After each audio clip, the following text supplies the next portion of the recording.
It's the time of year when many try to help those less fortunate.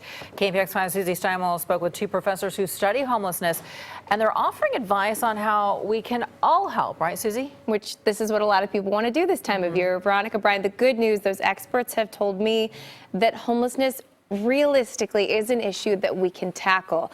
A big step in the right direction that we can all help with is trying to erase the stigma associated with homelessness. For most of us, a change in mindset might make the biggest difference. We know what needs to be done, and so it's really a choice. Dr. Coco Auerswald of UC Berkeley and Dr. Margot Kuchel of UCSF have both been studying homelessness for more than 2 decades. They know every grim detail of this reality. They're outraged by it. They think you should be too. But they're optimistic that we can solve this problem.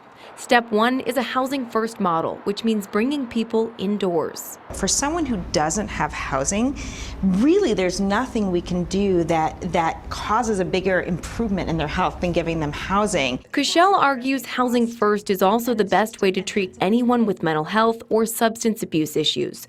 Most people cannot recover until they have a safe space inside. What we find is when we do that, people's health improves, and frankly, people's use of substances improves. They use less, they are healthier, they're more likely to gain sobriety that way. That means we need to build more shelter space and more deeply affordable housing for the extremely low income. Both professors are urging lawmakers to embrace preventative measures, particularly for young people experiencing homelessness. So if you leave a young person who's 16 years old on the street and you don't address their homelessness, the cost for that one young person over their lifetime is $750,000. They say the average person should also educate themselves and understand that the homeless are usually from here. 70% of people who are homeless in San Francisco have deep roots here. That's a higher proportion than the housed population. It's an issue that disproportionately affects the Black population. And 60% of kids who are homeless in Berkeley are African American.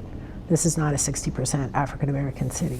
Fewer than 6% of San Franciscans are Black American, and 37% of those who are homeless are Black. And most importantly, Auerswald says we need to stop accepting what we see every day as normal. Even though we're outraged, we're numb, and also we feel like we can't change it. And the fact is, we really can.